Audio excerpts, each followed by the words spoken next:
Hello, good morning everyone. Good day. My name is Elvira Abarua, 45 years old, married, have two sons, 22 and 24. I'm working in Hong Kong almost 10 years. This coming September, I have three employers. My first employer in Shunsoy, 4 years finish contract and take care of a newborn baby.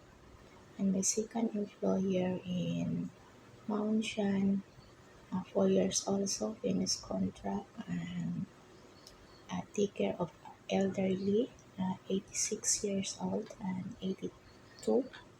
And then my current employer now in Chunwan, take care of the child, 15 years old a boy and 13 years old a girl.